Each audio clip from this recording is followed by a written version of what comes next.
All right, good morning, everyone. I hope you can hear me well from here, more or less. This distance should be fine. Perfect. Yeah, then good morning, everyone. I hope most of you made it through security control already.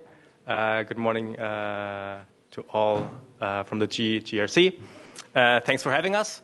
My name is Christian Riester. I'm from Bucks, and I will walk you through our session this morning, where we will be intending to design a mission-oriented approach for CCAM readiness in public transport.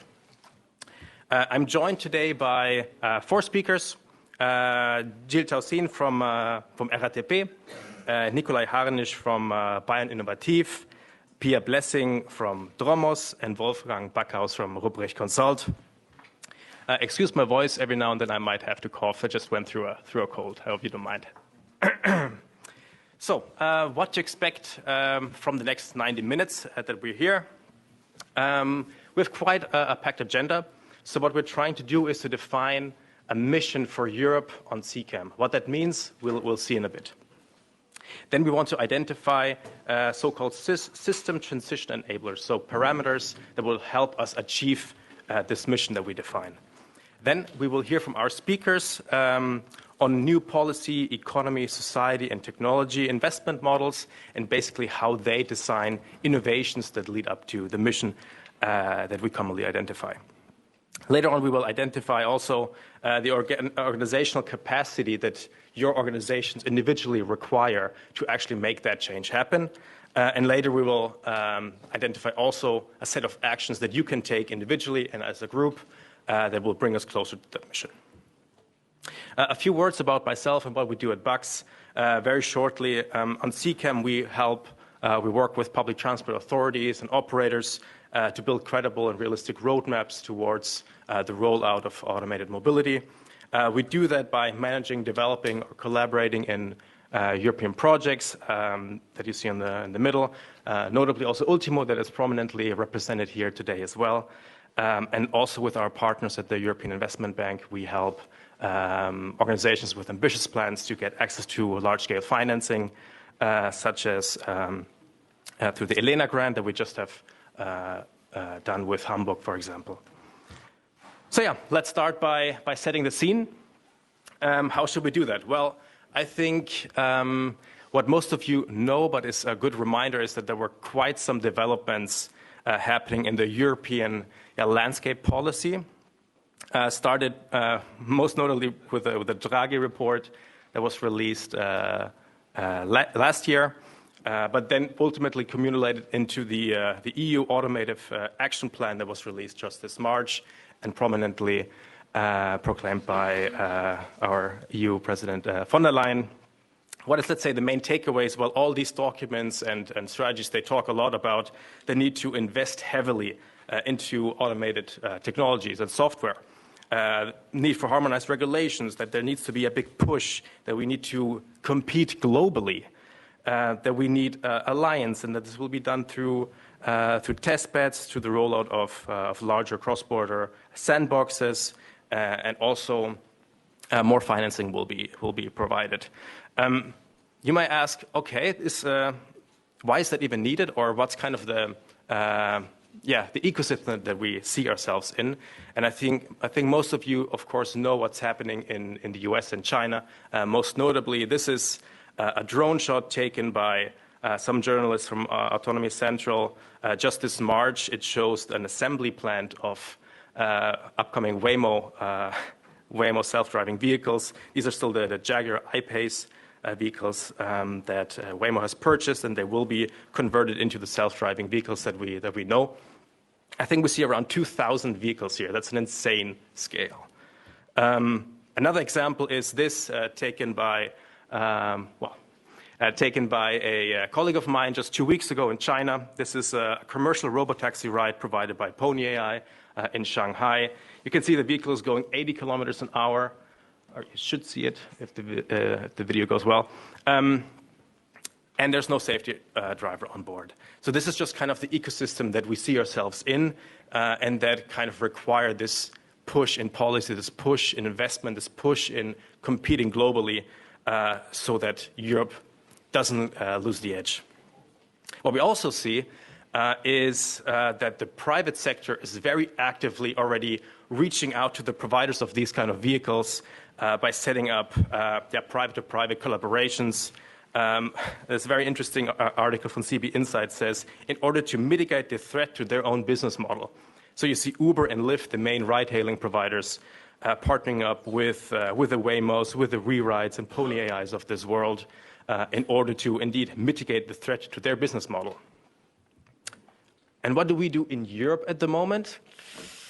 It's a bit tricky. This is just a long list of all the CCAM projects that I could find online that work on delivering automated mobility in public transport in general. But it seems that we're kind of stuck. It seems that we're kind of stuck in the second phase, in the innovation phase, after having designed theoretically what a system could look like for public transport with automated mobility. We see that, well, we've demonstrated a few pilots. We're still kind of trapped in that pilot trap. And we need to really jump to scaling very quickly. We can see in Oslo and Hamburg, for example, some first intents and ambitions to get there, but we yet have to actually reach that deliver plateau. But the question also is, of course, do we actually want the same rollout that we have in the US or in China? Is that what we want? Is that the mission that Europe is on, that the EU is on? Well, that's probably not exactly the case. I think most of us would agree that it's slightly different. In Europe, we want public transport integration. We want automation in public transport for energy efficiency reasons, for ride sharing, so that the vehicles on the street are not just occupied by one person, but also that other social groups are included, not just the dense inner urban areas, but also the suburbs, maybe also the rural areas. This is something that I think would define our European stance on this matter.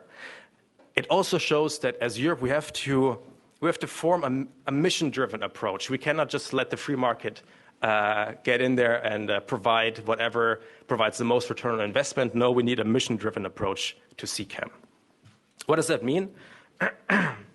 It starts by defining a mission.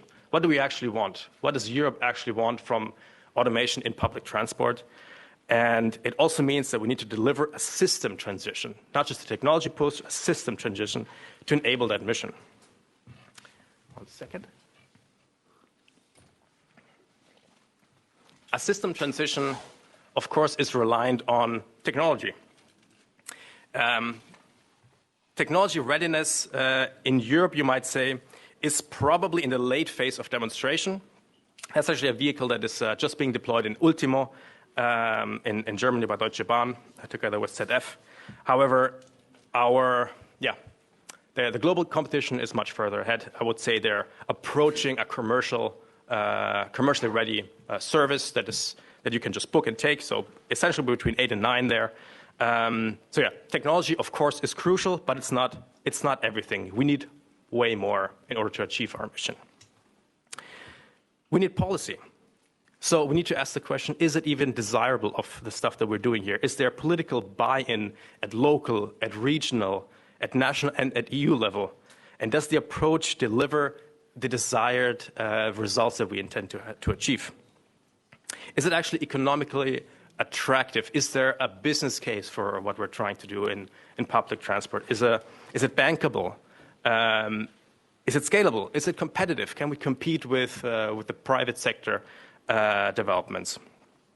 And we need to have a societal capacity that's also ready to deliver on the mission that we will identify. So do relevant stakeholders have the skills that are needed for this? Are frameworks in place that work together on the same solutions?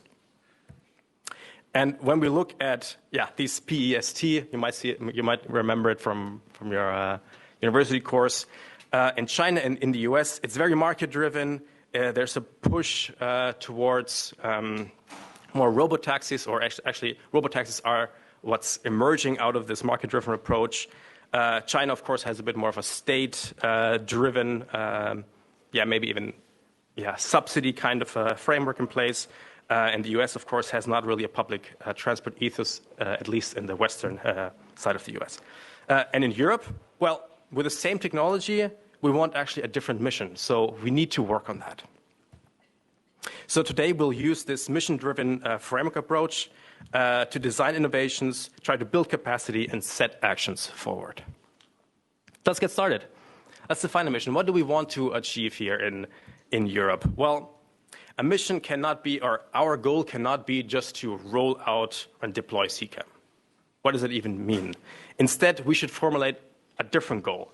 It should be, we want to provide affordable public transport to rural areas, for example. Or we want to reduce car dependencies in our cities. We want to improve the mobility of those who don't have a car at the moment. An example that's quite nicely formulated is the Hamburg Takt in Hamburg. If you have not heard of it, it basically means that Hamburg promises its citizen as part of the strategy, as part of this mission, that every citizen can basically walk 5 minutes and will have access to a form of public transport. And they also do that by developing new types of services with CCAM. They also received a Lena grant for this just a few months ago from 1.8 million euros to basically deploy these investments. So now it's kind of the question to you. What should be the end goal for CCAM in Europeans' transport system? So please reach out to your phones and speak to the person maybe next to you. Think a bit about, hey, what do we actually want here in Europe? And how can CCAM help us achieve this mission? So talk with your neighbors. They're sitting next to you. Scan the QR code and just formulate a mission that you think is worth achieving. And then I will ask our speakers actually to comment on those and if they kind of align with the mission that they have formulated for themselves. Let's take 1 or 2 minutes for this.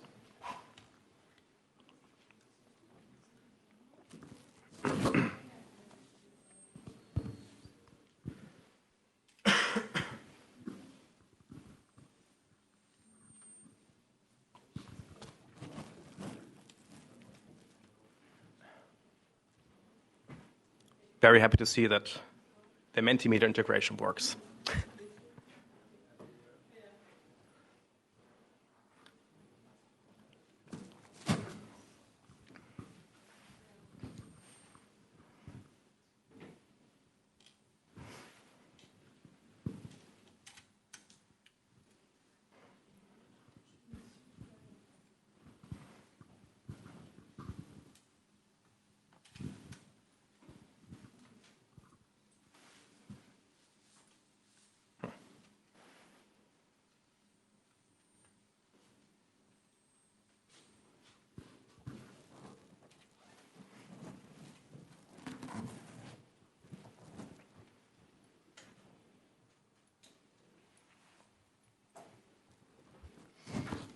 So now I will go to one of our speakers, to Jill from RATP, and I will ask him if the mission that he sees for a large PTO such as RATP is kind of aligned with something that he sees here on the Mentimeter. What do you think? I think that the more inclusive, affordable and sustainable mobility system is probably what we are looking for as a big PTO. Perfect, thanks. Going to Pia from Thomas, more from the private sector side.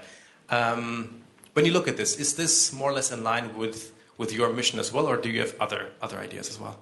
No, actually, it's very much in line. Specifically, the integration of specific offers into public transport to make it an entire workable system. Perfect, thanks. Is there anybody from the audience who is very vocal about the mission that he or she has formulated and wants to give it a shot? So many. You're a speaker. You'll have a chance later. And that's Andre from Ruta, right? Yeah, no surprise, huh? Yeah. I put up the deliver an alternative to private car usage because it basically covers all the other stuff, and we need a systemic transformation. We've been at it for 10 years, still working on it, and I'd love to continue and push for that. I have to talk to anyone that's in it. Thank you. Awesome. Thanks. Yeah, I think so. What we see is indeed let me switch the microphones. So what we actually see is indeed the mission that most people that put their ideas here on the Mentimeter, that have formulated and commented on it, is quite a different mission than what we see happening and rolling out in the US and China. And that requires a bit of a different work approach, different kind of projects, different kind of actions that all of our organizations are able to deliver and work on. So now what do we do with this? We know that the mission that we have in mind is more looking towards replacing actually the cars that we have on our streets right now, to include other demographics, to be affordable, to be safe, to be fully integrated in public transport. So how can we now design innovations that lead up to that? And today we have 3 speakers that basically exemplify these kind of innovations in advancing the transition readiness levels of CCAM in Europe, from policy, economy, to societal capacity. And our first speaker is Nikolai from By Innovative, if you wouldn't mind coming up here.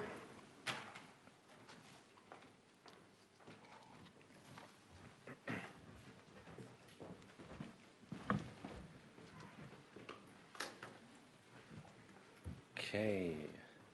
So, hi everyone. Thanks for joining us this morning, and thank you especially to Christian for inviting me to join this panel. My name is Nikolai. I represent an organization called By Innovative, and I was asked to share some thoughts on the P, on the political or policy side of CCAM from a German perspective. So much of what I'm going to say is very much shaped by my experience as a German, as working in Germany. So it might not 100% apply to your cases, but I think much of it will also be true for other member states and the European level as well.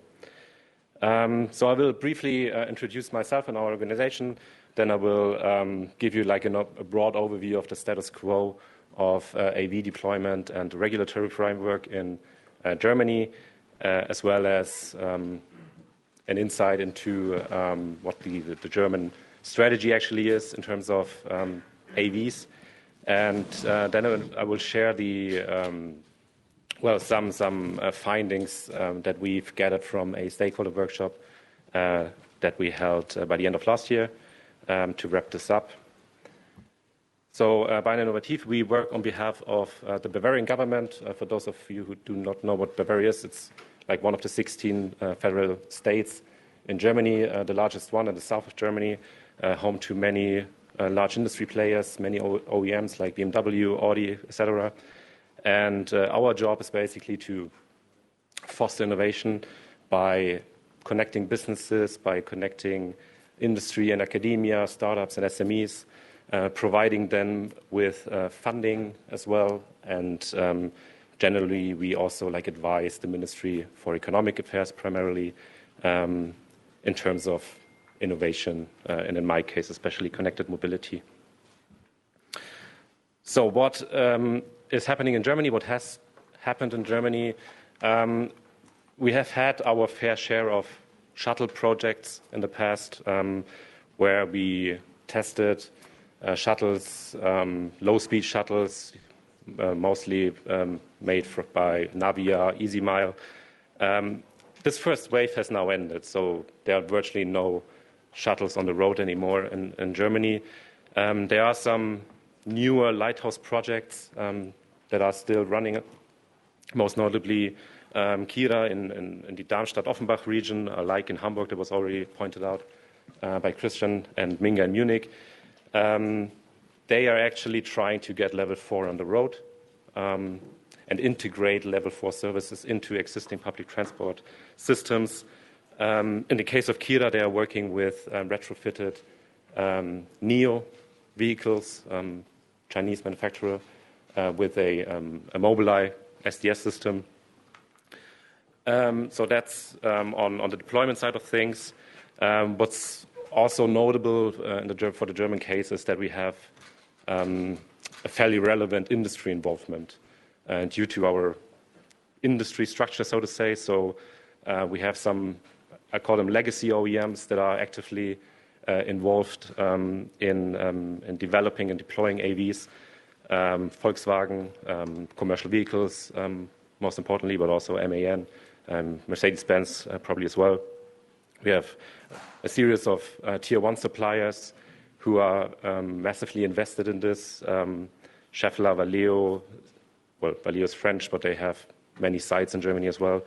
ZF, Bosch, Continental, they're all pushing for CCAM and creating jobs as well in this field.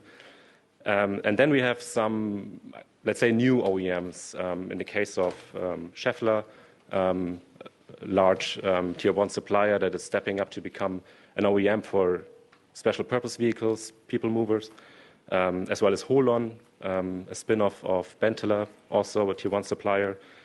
So there's a large industry involvement in AVs generally. Regarding the legal framework, Germany was the first country to introduce a free legal framework that regulates the use of driverless vehicles on public roads, something that we are very proud of because it's not every day that, well, Germany is like innovative in terms of regulatory approaches. And according to the law, AVs are road legal in predetermined areas and with a technical supervision or a remote assistance. And operators or anyone who would like to actually deploy AVs on the street would have to go through a two-step process. So the vehicle must be homologated and approved on the federal level with the Federal Motor Vehicle Agency, and the operational domain, the operational area, has to be approved at the state level. The former government, by the end of last year, released a strategy on automated driving for Germany. I will not go into detail. I would just like to highlight one thing which Christian also rightly pointed out. There is a focus, or we envision AVs on the basis of a strong public transport. So we do not generally wish for robo-taxis that may eventually or might eventually cannibalize public transport. And I think it's also worth pointing this out because in my experience, there has been and there still is like a misconception in the way that we understand autonomous among the public, but also among policymakers. And so the focus on public transport also points out that the stakeholder map of developing AVs and CCAM is evolving. There are new players emerging that are driving this transformation. Actually, in the case of Germany, it's like Deutsche Bahn, for example, new startups like Holon and Schaeffler that I mentioned.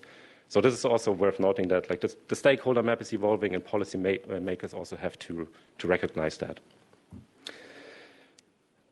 We have a newly appointed government since 2 weeks, and so we've had a government change, a new party that's now leading the coalition, and there is still, like, the new government is also dedicated to advancing AVs and CCAM and establishing Germany as a lead market for AVs by promoting so-called model regions. I will get into detail, or I will pick up on that in a second.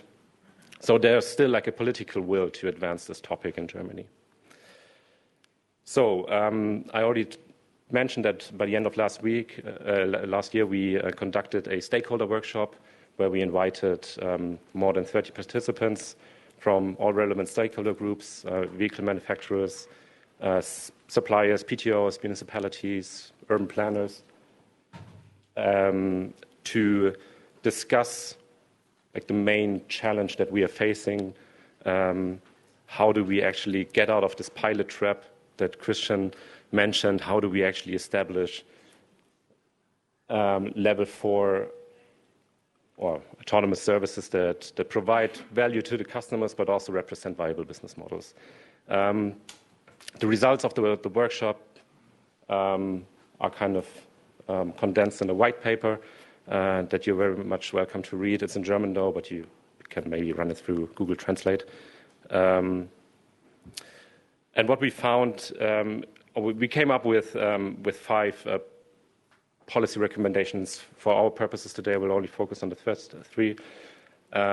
So first of all, there is a wish for bundling model regions. So Germany is a federated state, and in many sense, or in a way, like a very fragmented state as well.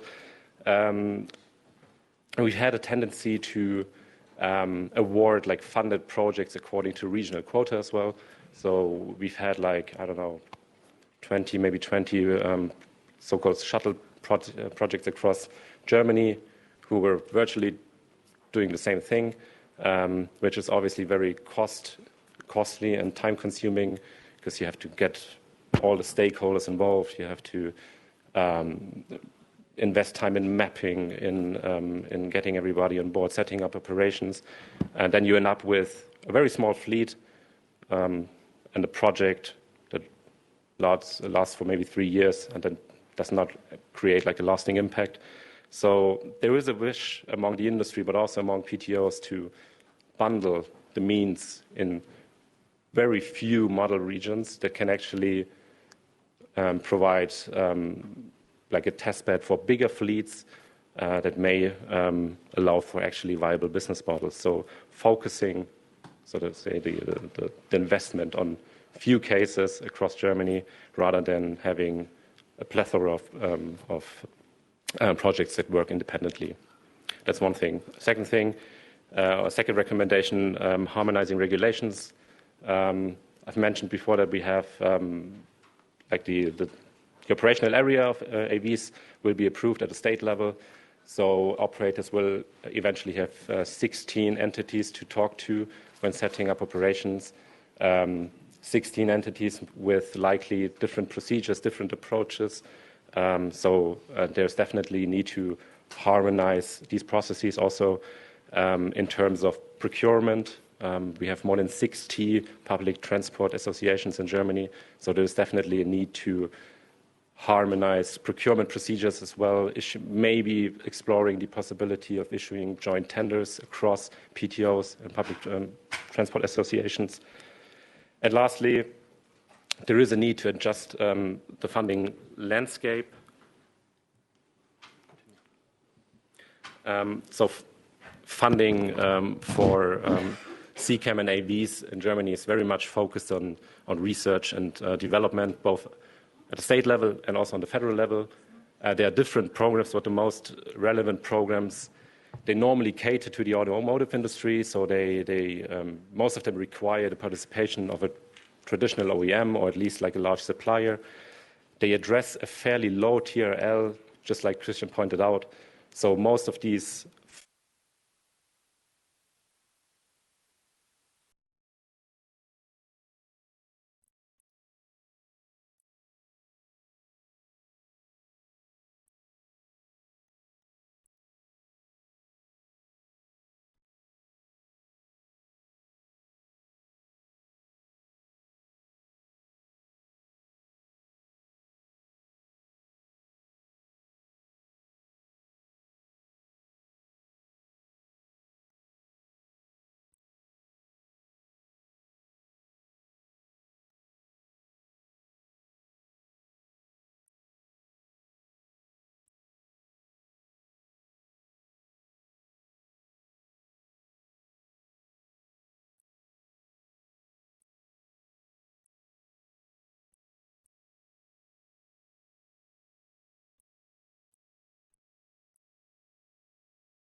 later.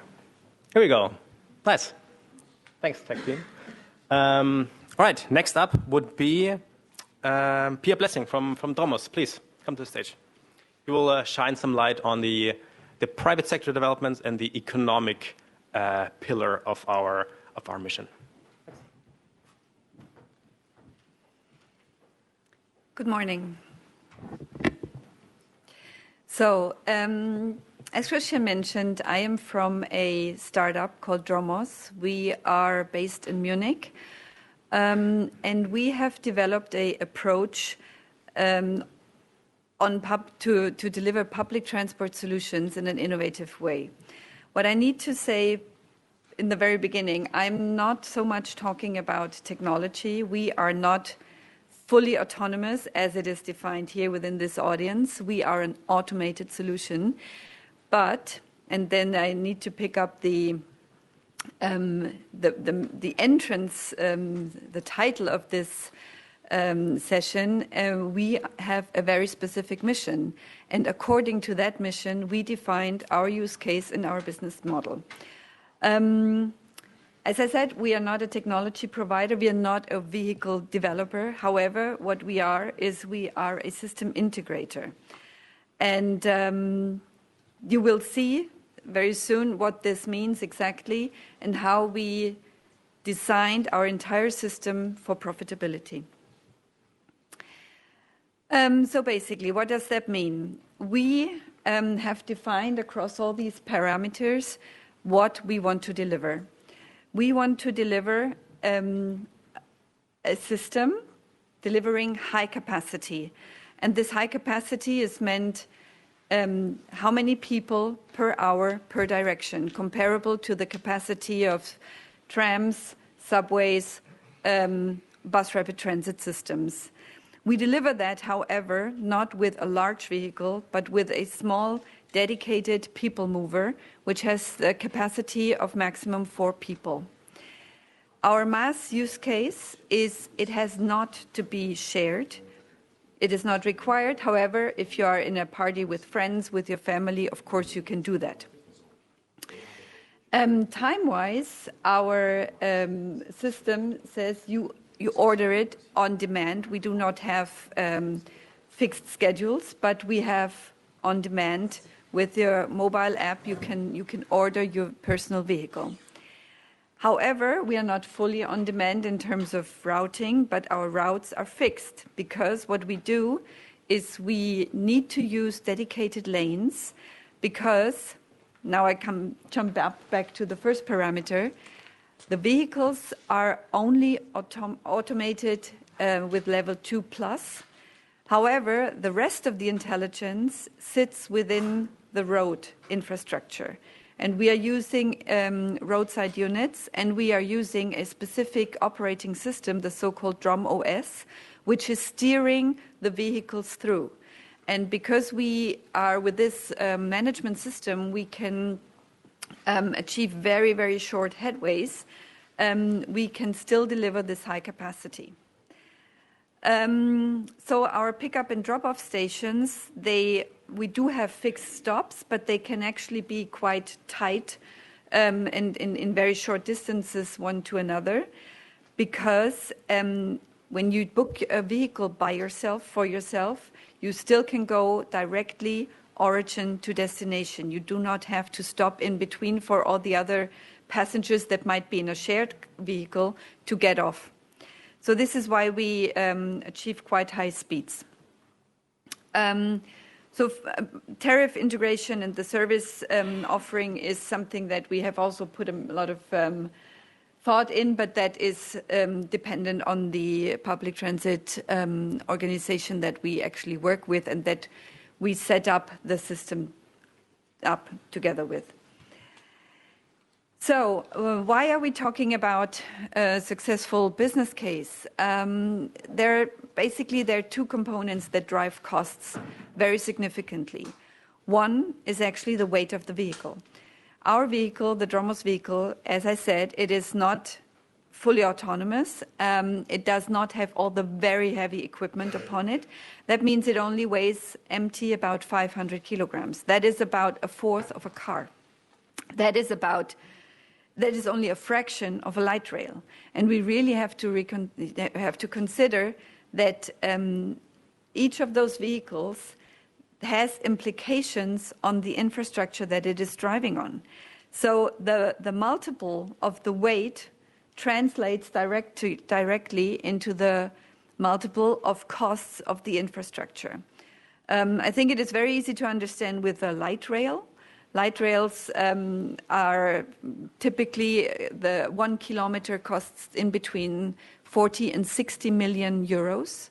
But we also have to keep it in mind in terms of shuttles, because also shuttles, and I will come back to that later on in a specific case study that we looked at, also shuttles are very heavy, and there are some requirements that touch upon the infrastructure, like bridges, stops, just the pavement, etc. The other cost driver is actually asset utilization. So I've brought here a couple of information on bus routes in UK. We are actually operating, not operating, but we have been setting up projects in the UK already. So in the UK, what we find is, for example, services that are now stopped because the cost per journey is way too high. So, for example, in Cambridgeshire, we found something. The line 7A was given to a transport service for £96,000, but actually, in that kind of service, only 771 passengers took that route per year. That means it's about 2.5 journeys a day, and if you really go down on it, you see that one journey actually costs the taxpayer £125. So if that journey would have been taken by an autonomous bus, it would have still been expensive, and we could still not save costs on that. Other examples further down are not as bad, but they're still quite impressive. So we have integrated into our concept, because I have not talked about what does it really mean for us. So what you can see is, this is an example of what it could look like in a city. So we translated those learnings into our specific, and I really must pronounce it, it is a very specific concept. It is probably not really adaptable to other vehicle providers out there, because we've designed it as a system. So our vehicles are quite narrow. They're only 1.35 meters wide. And that means it's up to 50-70% less space that we need in the road. The weight of our vehicles enables the use of very light infrastructure. Actually, we are collaborating with a Swiss provider for bike highways, and he provides a modular bike infrastructure made out of timber. And as our vehicles are light enough, we can use that infrastructure and put it up in a modular way very quickly. So that could be something that could be what it looks like. Because it is modular, our construction periods are take us about half as long. I'm not going to talk about the vehicle to infrastructure communication. On the operations side, actually we do have scalability by design. What does that mean? We know that in public transport, a new offer always needs time to pick up for people to get used to it. So when we start somewhere, we can start with a couple of vehicles, like 50% of the amount that we want to ride on in the full-fledged scenario. So that means we can adapt our fleet. We start with something smaller, and then we fill in once it's perfectly adapted, and the customers really want to ride on it. On the other hand, what we can do is we can adjust transport capacity depending on the demand. For example, the typical on weekends, the demand might be lower. In the evenings, the demand might be lower. And in order to keep up the utilization, we just take out vehicles from the fleet, and then we do not have empty vehicles riding around without passengers. We do have an operations and control center, which is still guaranteeing the network oversight and, of course, covering emergency services. And we do have a central vehicle maintenance and storage capacity where we clean and charge the vehicles. So our claim is always to make the business case for CCAM work. CapEx and OpEx need to be reduced. And so in our case, all that I've explained before, it results actually in about 55% savings on CapEx compared to conventional mass transit solutions, for example, like bus rapid transit or light rail trams. And we also achieve about 40% less OpEx. As I said, the reasons for that is that our system is scalable.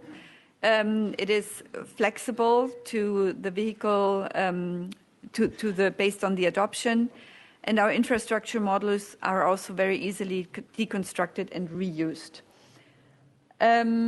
What is also quite important in a public transport context is that our entire system is easy to scale by creating a network of branches, loops or meshes. So once we've established one route, we can easily branch off or create or prolong it. It's not like a tram, for example, that can never turn off because the road in a 90-degree angle is not feasible to enter.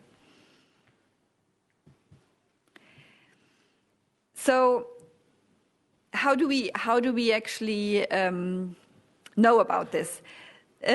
How do we evaluate our own proper costs? So, for example, we did a case study in Birmingham, and there have been 2 previous case studies. The first one was about 15 years ago, a study about a potential light rail that would connect the Birmingham Center to the upcoming HSBC road. So, for example, we benchmarked our infrastructure costs against what we found in those case studies, and we did not do that all by ourselves, but with a consortium, and we also had engineers checking out the routing, etc. So what came up is that actually our infrastructure costs are about a third of the autonomous shuttle. Our fleet cost benchmark is also only about a 3/4 of the autonomous shuttle, and we really compared the need for 30 years. So we calculated replacement times because our small vehicles, as they're very simple, we need to replace them every 6 years compared to, of course, a light rail. You don't need to replace it in the time slot of 30 years. And so in the end, our total system cost, which you can see on the right side, which also includes operating costs, is way cheaper than the other systems that have been researched. So what does that mean? Actually, why has there been a third case study? Well, the 2 previous case studies demonstrated that the city of Birmingham cannot afford the solution. So they have been desperately searching for other solutions, and now this startup of ours came up and demonstrated that there is a different way to do it. Breaking it down, I'm almost at the end, breaking it down to the cost per trip, which is actually very important for the public transit organization. We achieve on a cost per trip basis about the cost of 0.7 pounds. And if we compare that to other typical cost per trips of other mass transit systems, which lie about 2.7 pounds in that comparable environment, we can see that actually what we do achieve is that we cut the subsidy needs. The typical fare price in the UK is about 2.5 pounds. Potentially it's going to be risen up to 3 pounds. But as we are so far below those costs, we actually allow profitable operations. And another thing that that can be allowed is actually to let in private investors, because all of a sudden this becomes a business case. This is not only working with subsidies. Just to sum up, the key drivers for this is, well, of course, driverless operations. We heard a lot about that, how we can save, especially in public transport. What I need to add is a lot of proposals right now go into, okay, we can save on the driver, but if we have a shared shuttle with 10 to 15 people, we still need something like a caretaker, someone who allows inclusiveness, someone who maybe protects vulnerable users in the evenings. So actually we do not even need this, because you can book your vehicle by yourself. So you the only thing that we do is supervising via cameras, but we do not need an actual physical person in there. As I mentioned, the optimized utilization is, of course, great. And also we do have a great part of unit cost savings due to very efficient operations and maintenance concepts. To finish up, these are just some images that we generated in order to give some impressions of what it might look like. This is more a US kind of environment where we do have wide streets and we can just take a small part of that street. Or this is some elevated guideway that we imagine, and that could be made out of timber, and that would even fit into other sorts of cities. Thank you very much.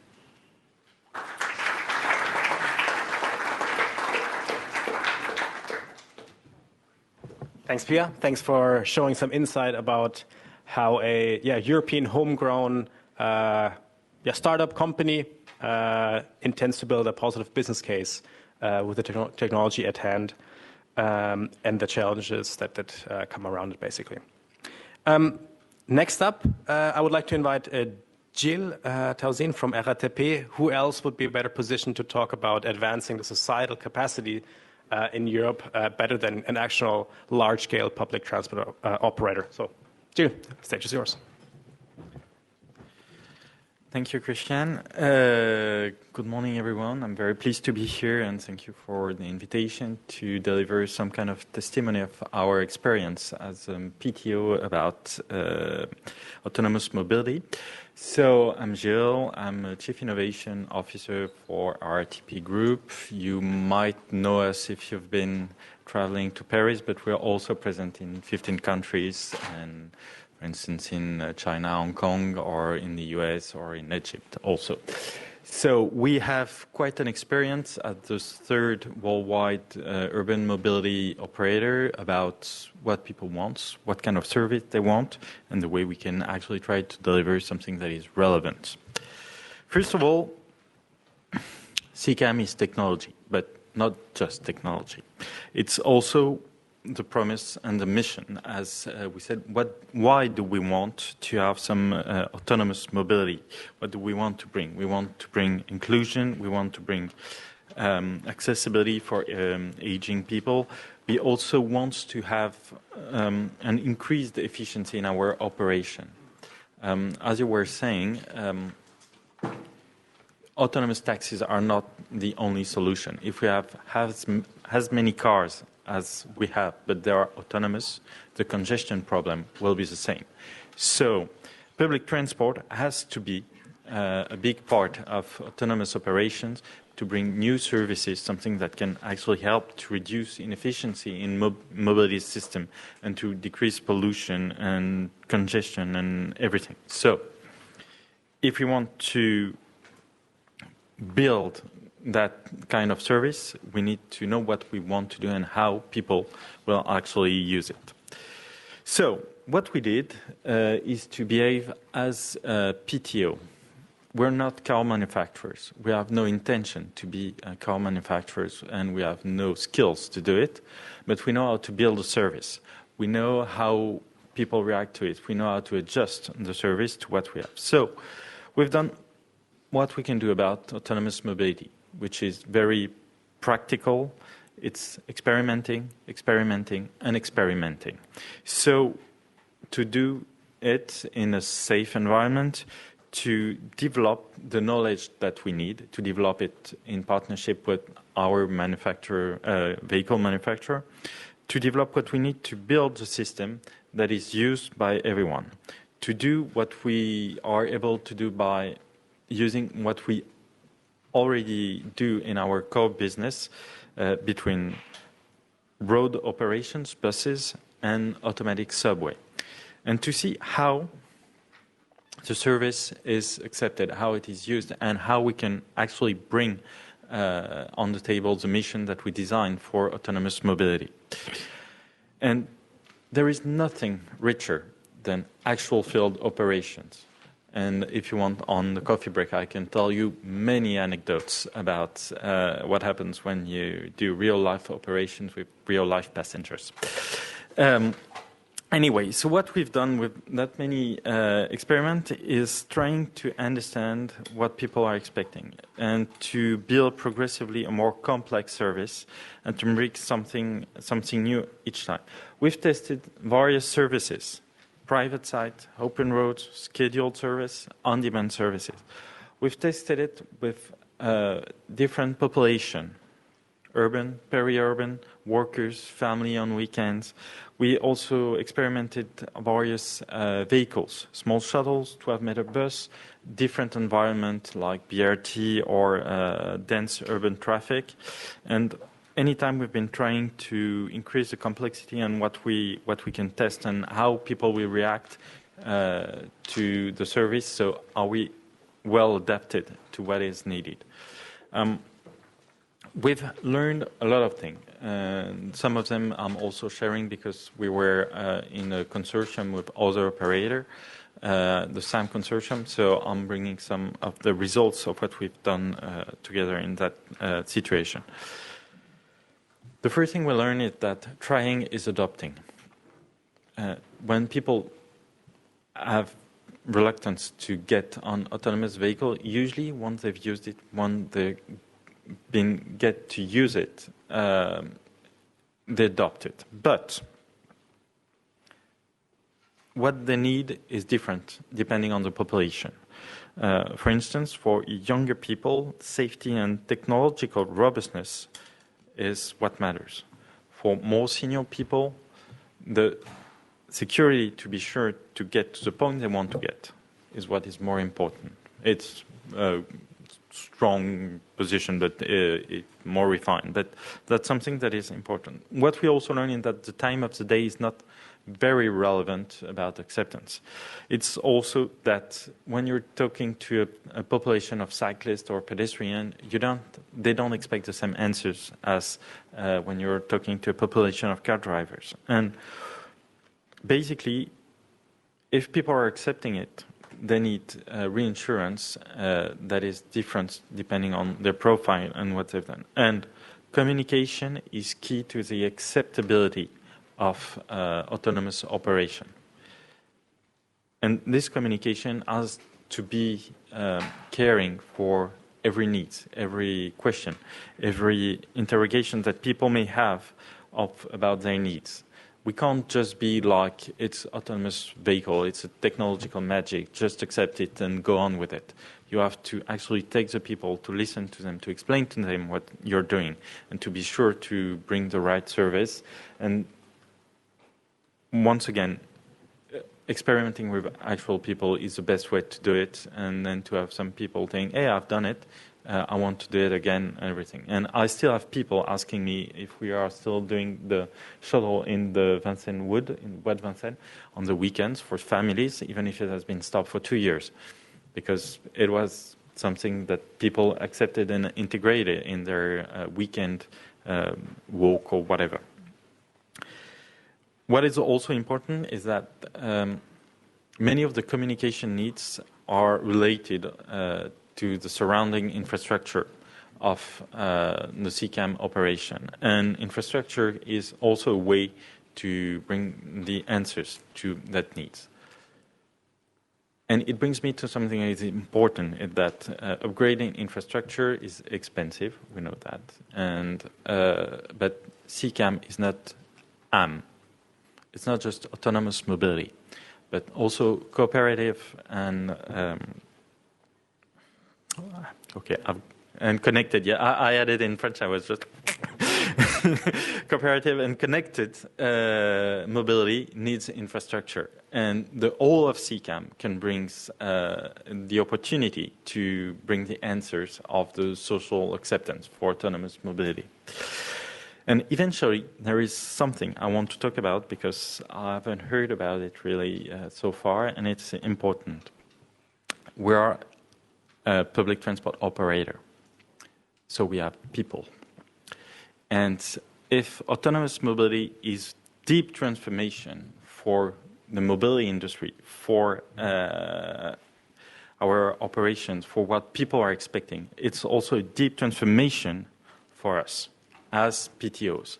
We have a lot of people that are working in the mobility. And when we are building a new system of mobility, yes, we require a vehicle. We require infrastructure. We need a command center. We need specific procedures and skills to operate that kind of system. But we're also deeply changing the way people are operating. When you have a bus driver, they drive. But that's not the only thing that they actually do. They do a lot of information, security, reaction when there is disruption in traffic, information back to the command center and everything. And it goes way beyond just driving. And when you don't have the bus driver anymore on the bus, it all changes. So the way you build the new jobs around it, the way you accompany that kind of transformation, which is a deep transformation, is very important. And that's something we're very ready to do because we already have the experience of that kind of transformation when we went from a manual subway line to an automated one on the same line, which is not that something that many people have done, but it's not easy and straightforward. It's something that takes time. It's something that takes preparation, and which is absolutely mandatory to do the CCAM revolution. And so far, I think we've done a lot of technical and technological projects, but we also really need to go beyond technology and to see the whole structure about the CCAM transformation and the needs we have to actually bring the whole transformation about this autonomous mobility operation to bring the better service, the best service that we can. Up, and I'm done. Oops. Have I broken something? Okay. It's okay. Thank you.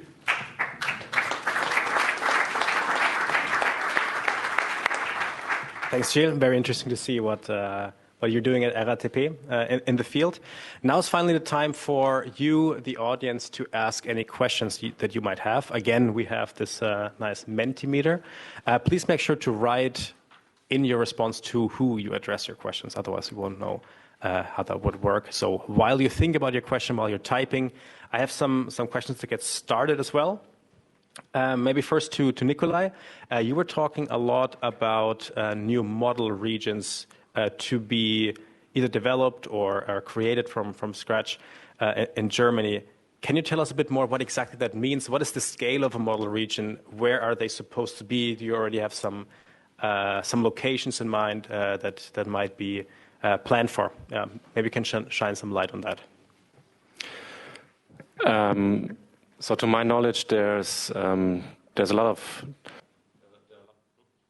of discussions right now with the new government, and I've mentioned it before. Germany is a federated state, so some of the states are already trying to kind of put their foot in the door, so to say.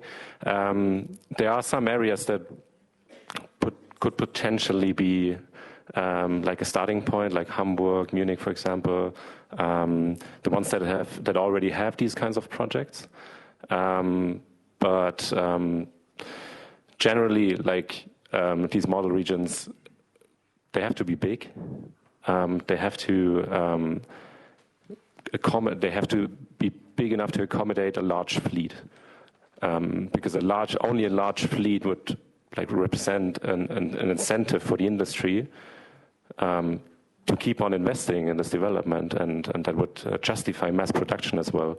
Because only if we get into mass production, prices will decrease eventually. So it has to be big. That's for sure.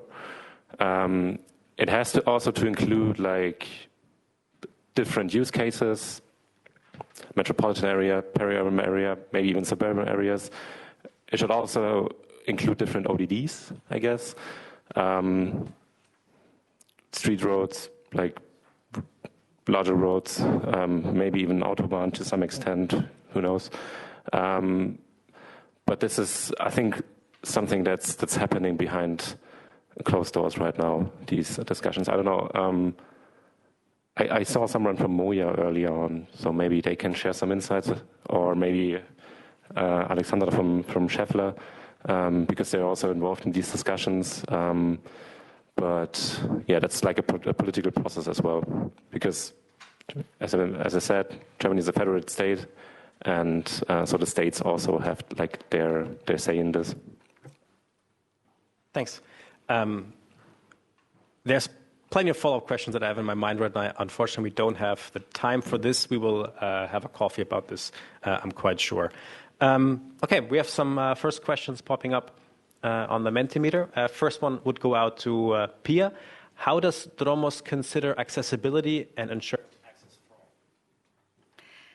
all? So the very design of our vehicle, it's about 135 meters wide, but 3 meters long, and it's got opposite seatings at the very extremes of the vehicle.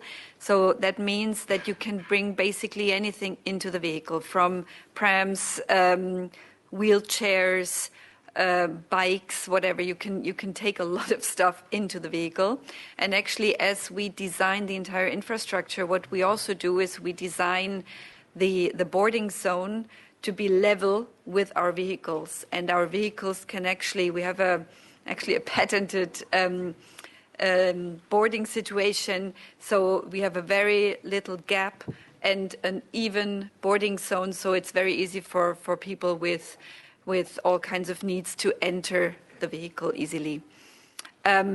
Also, we are considering currently in our UX design that probably people who have special needs, they can get sort of a boarding, a comfort boarding zone, which gives them more time, which is also, of course, important. And as I mentioned before, of course, we have cameras and direct communication with the operations center. So this is the last option also to communicate with someone in case something happens during the ride. Thanks, Pia, for your answer. I hope that was sufficient. Let's just go to the next speaker that we have. So I look for the first question that pops up for Gilles. Gilles, how is your mission or vision aligned with the mobility system mission of Paris or the metropolitan region? How do you exchange on this? Well, anytime we need an authorization, we need to have the permission of the PTA. So we talk with them a lot. The thing that we're doing right now is building the system. We're not transforming existing operations. So we're making experiments that are above the service that we're supposed to deliver. And the main idea is then to be able to offer that kind of service to our PTA. We think there is an opportunity for autonomous mobility in the greater metropolitan area in Paris, but then that's something we will have to discuss with the PTA regarding their need, their ability to finance also, because so far it's quite expensive, and once we'll be commercially ready. But we talk with them, of course. Thanks, Gilles. Just clicking through the questions. I found one particularly interesting one. It's a bit random, but I only see one question at a time. Sorry for that. Interesting question for maybe Nikolai and Jill. When do you expect to have a fleet of hundreds of vehicles without backup driver or safety driver in them in normal operation with paying customers? Can you put a year on that? Well, I can refer to the national strategy for autonomous vehicles, and we're supposed to have commercial services by the end of the decade or beginning of the next one. So that's right. I'm just checking. Yes. Okay. So we'll see. We mainly also need the technology to be fully mature. So that's something. Well, I can only refer to ongoing projects. And the one in Hamburg, for example, they've promised some 10,000 vehicles by the end of the decade. Very skeptical about that. But even in Munich, there will be. They will start soon. I think they're still in the middle of the procurement process. So I would say within 5 years. Interesting. Thanks a lot for all your questions. I'm afraid we cannot answer the rest of the questions that we see in the Mentimeter. Please save them for a coffee after the session, perhaps.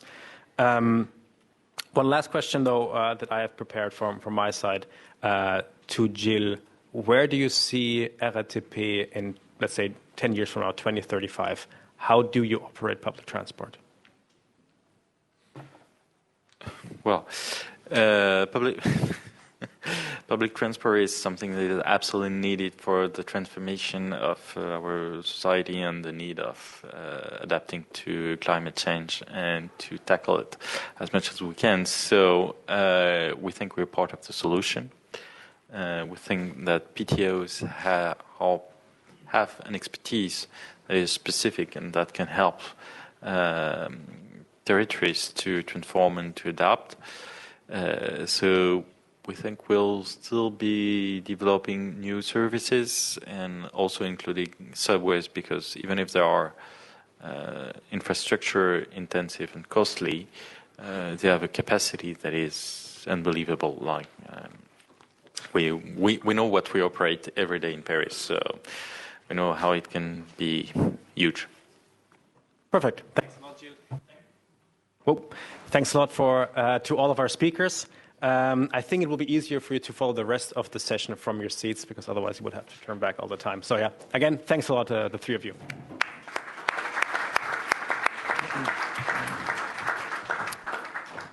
So now that we have more or less aligned on a mission of where European public transport should work towards, we have heard from people who actually design innovations. Now, what is the next step? Well, we have to make sure that the people who work in all these different organizations are actually capable on delivering, on working on these innovations. And that's something that Ruprecht Consult has thought a lot about. They know how to assess your organization's capacity to build these innovations. So please, Wolfgang, stage is yours.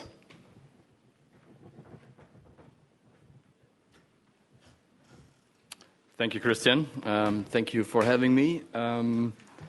I will talk about the organizational capacity of citizen regions mainly. So, because they really play a vital role if we want to realize the mission you just stated in this nice Menti question from Christian. Yeah? I would be really happy if we just put all these answers into ChatGPT and come out with a joint and agreed mission for Europe, because this is what I really see from a city's perspective and region's perspective is needed, what was formulated there. But the thing is, if you saw yesterday how many public transport companies, operators, and cities are really here at the conference among the 400 participants, I think there were 10 hands raised. So we really need this stronger exchange, this stronger dialogue with cities and regions to really come to a joint and agreed mission. So what Nikolai said, this city dialogue platforms or whatever you call it. We need more of that. And if we cannot, let's say, have them here, we need to go to the conferences actually where cities and regions are and tell them about the potential of CCAM, what we can reach. Yeah, I will just make it short. Ruprecht is working on European research projects around CCAM. It's doing innovation, facilitation around CCAM, and we also consult mainly on CCAM readiness. To explain maybe the CCAM readiness, or before I explain what we understand under CCAM readiness, I would like to ask you what you would consider, or how do you interpret the word CCAM readiness? What is it for you, if possible in one word? I don't know, do they show up here? Should show up? Okay.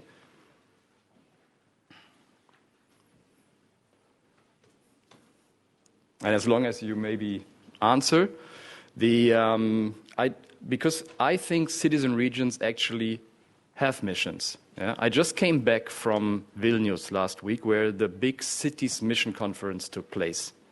The cities mission of the European Commission, which wants to have 100 climate-neutral cities by 2030. So it's around the corner.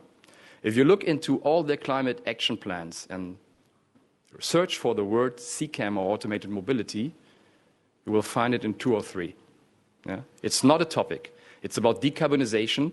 We still have to deliver actually the evidence that we will have a positive impact on decarbonization with CCAM. So regarding the buy-in from cities, from regions, we actually still need this convincing work, I would say. And it's also really about the dialogue I mentioned.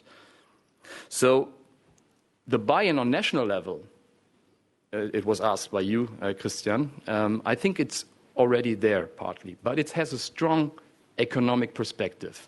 Yeah? It's really about the market, the OEM market, the automotive market. And it's not really about societal aspects and other things. So if we really want to come to this mission you have all shown in Menti, I think we really need other EU policies. But what will this be? I mean, I'm comparing this sometimes to other, it's not really a disruption and it's hard to compare, but when I was working 15 years ago on the first electric bus projects, there was also the same curve like Christian showed. Many, many pilots, what about the delivering? So there were also a lack of vehicles, there was also a lack of regulation standards, etc. It was really less complex, this whole topic. But in the end, there was also a push like the Clean Vehicle Directive. Yeah? So I'm not sure if we can create something like this for CCAM. I mean, it's another perspective. We have a public transport perspective, obviously, here in Europe, which is our mission. So let's see. It's safety, preparedness, knowledge, which is, yeah, already quite nice. It's more attributes to the CCAM as such system, I would say. For me, most resonate the word preparedness. Yeah? And this is actually what we are really working on in our, no, it doesn't change. Let me just work on with our CCAM readiness approach. Do you have to stop it first, maybe, before I can think? Ah, okay. Thank you. And once again, cities and regions, they don't plan for CCAM systems. They have missions for their mobility system, yeah? And they formulate missions in their mobility strategies and the sustainable mobility plan. So we really actually have to think about how can we integrate a CCAM perspective to reach these objectives, which are formulated already in the missions they have already. So this is actually the approach we need. How can we work with cities, regions, PTAs, PTOs together on these missions? And we developed some guidance around the sustainable urban mobility topic guide for road vehicle automation. It actually needs an update. It's 4 years old, and a lot has happened during these 4 years. And we came up with an automation-ready framework for cities and regions. And I will explain a bit more what this means. But for us, the central word of CCAM readiness is capability. Capability as a bunch of tasks, competencies, resources, capacities you have in place to make informed decisions about CCAM introduction. And this is for a city, for a region, for a public transport operator, but maybe even also another mobility service provider.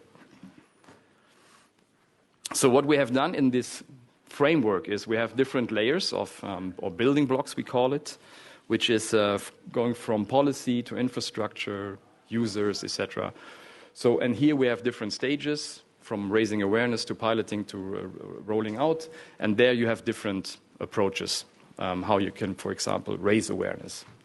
And we have created a kind of a question set around these phases, around these stages, these building blocks, which should be a kind of a very easy, low entry threshold access points for cities and regions, maybe public transport operators, to make themselves familiar with the topic and to see what is actually needed if I would like to have a pilot or to introduce a remote operation system or to run a shuttle in my city.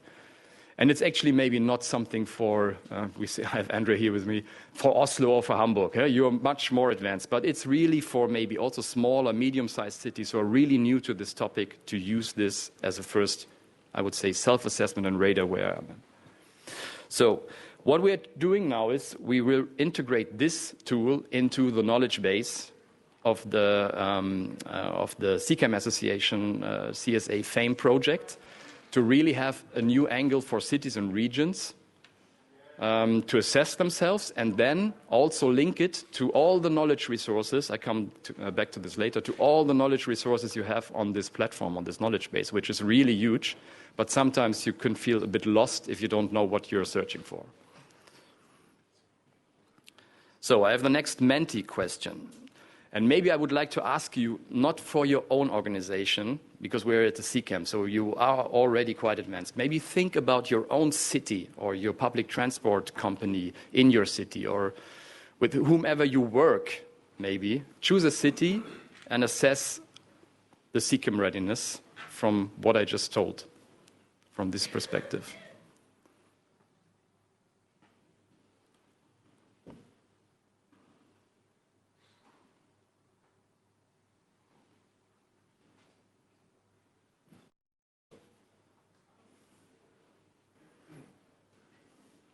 So it's a bit reflecting what I usually have at CCAM conferences.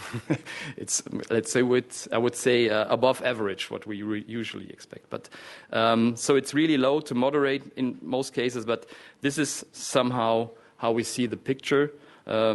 Maybe even a bit more low and moderate if you come to really cities which are not familiar with the topic at all, of course. Yeah. So there are still a lot of cities, smaller cities, medium-sized cities, which haven't had a touch point with CCAM at all so far. So key challenges. I won't go into all of these, but maybe picking a few of these organizational and institutional levels. So cities are involved in several aspects with other players. They need to set up governance structures for different settings, contexts. Public participation in co-creation process, for example. We talk a lot about public acceptance. Co-creation, co-design, and engagement are more the words we need, because actually acceptance is usually we have in our projects, if we are honest, we have to go beyond asking passengers or users of shuttles if they feel comfortable or not, or if they would use something like this. We really need to involve them at earlier stages. So this is really a co-design engagement process. What would you expect? What is really design of a public transport I would use? And then come to these solutions. So make them really feel that you are part of the development and not just accepting, okay, I could use this shuttle or not in the future. Steering cooperation across sectors and stakeholders. And I would even add here maybe geographical scope. We had yesterday a session on smaller and medium-sized cities. So, I mean, the advantage of taking out the driver, if you find drivers, is really lost if every single city, small city, has its own remote operation system or whatever. So public transport authorities, regional public transport authorities, will play a crucial role here to really moderate, orchestrate, harmonize all these approaches. And this would be in line with the mission we actually formulated through this Menti question, I think.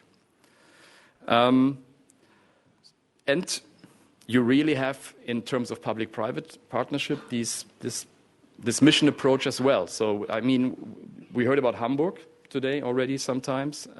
They really have a mission, what they would like to reach with CCAM for their mobility vision.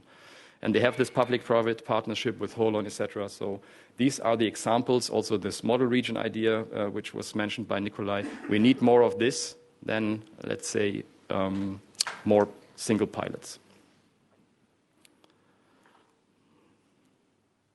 So the next Menti question should come up. If not, I will just continue. It comes, I think. Yeah. So how is the topic of CCAM organizationally embedded in your municipality? So if you're not from a municipality and you might know it, please try again to answer how this is, or with the cities you work actually in your projects maybe, how is this organized?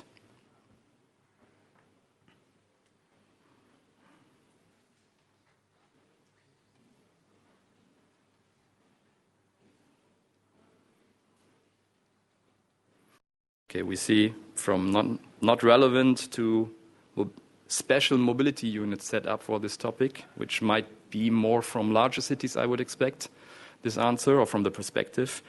Or there's no department. CCAM is only a secondary task, which I would say is in most of the cases for cities who are more in a waiting position. So I will stop this here, but this is the kind of questions we ask actually in our CCAM readiness tool, in the survey, to then discuss, okay, is there something we need to change in your design, in your organizational setting, to maybe have a better organizational integration of this topic into your mobility planning? And we did this with, in the past, based on this framework with workshops, for example. So we did a lot of workshops with cities. We had in our projects, Stuttgart, for example, they have a so-called mobility unit for innovations. So it's not just about CCAM. They talk about ITS, about CCAM, about digitalization as such in this group.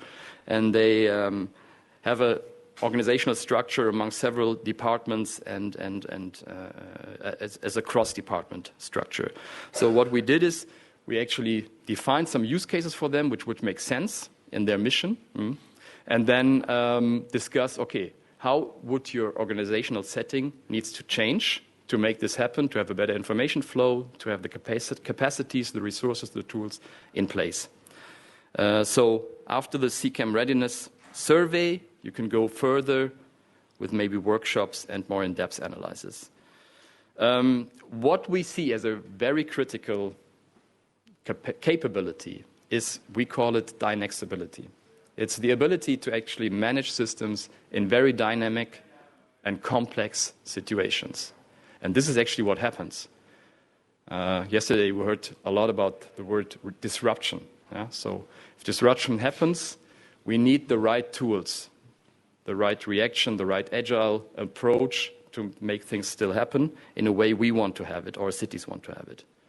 We see examples of disruptions where actually it ended a bit in chaos, but there was then afterwards regulation came in, things were regulated more in a sense of having a useful mobility system, maybe with these ingredients like e-scooters, etc.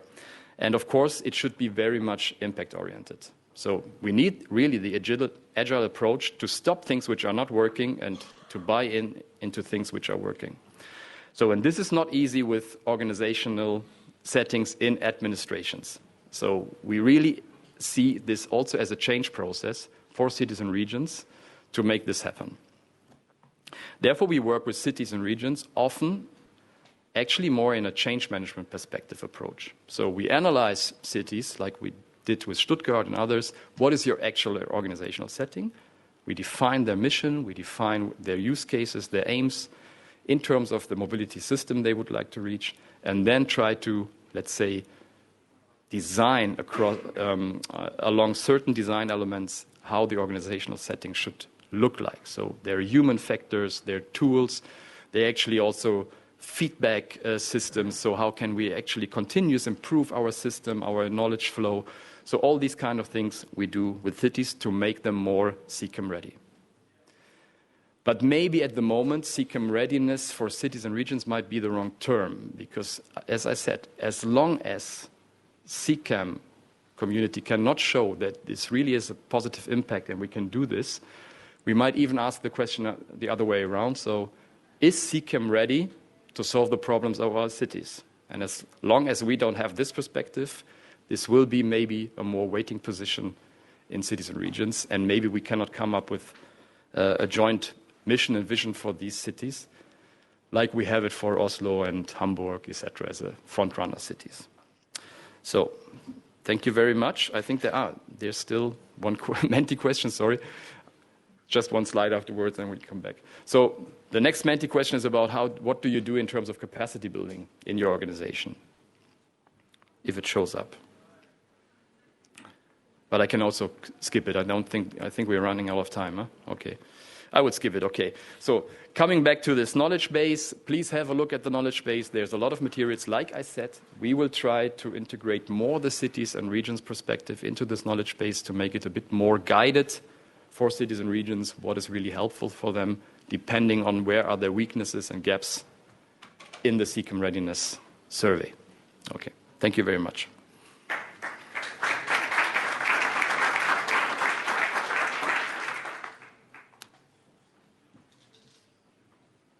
Thanks, Wolfgang. Thanks for showing your framework, and also thanks to the audience to actively respond to all of our Mentimeter questions. We're right at the end of our session, and that's also what I want to conclude with. Just to recap very, very briefly, what we've done today is, of course, in a very wide perspective with a big audience, we tried to define what a CCAM mission could look like in Europe. We had a look at what designing innovations that contribute to that missions look like from political, economic, and social standpoints. Wolfgang showed us just now how we can build organizational readiness, so how to have capacity ready in place in these organizations so that these actions can actually be converted. And indeed, setting actions is actually the next step. So, for example, if you are a PTO, a PTA, the next step could be to inform your team to commission a feasibility study, to begin making case studies for fleet rollout, to hire expertise in case you don't have capacity in your organization, to define a mission or a roadmap, actually go through this exercise in a much more condensed version on the ground with your teams, set up an innovation program, investigate financing for scaled up rollout. Next question would have been about to asking you, hey, what actions do you have in mind in the next 6 months? But please think about that once you leave this session. I hope you were able to learn something and did understand a bit, hey, there's actually quite some pillars to integrating CCAM in public transport in Europe. And I hope this brings you forward. So yeah, if you want to learn more about our mission-driven approach, check out this QR code, Mission-Driven Innovation. It's usually a much more tailored session that ends up in a roadmap of actions. But yeah, that's all from our side. Thanks a lot. Thanks to all of our speakers again today, and enjoy the rest of today and the rest of this week in ISPRA. Thanks, everyone.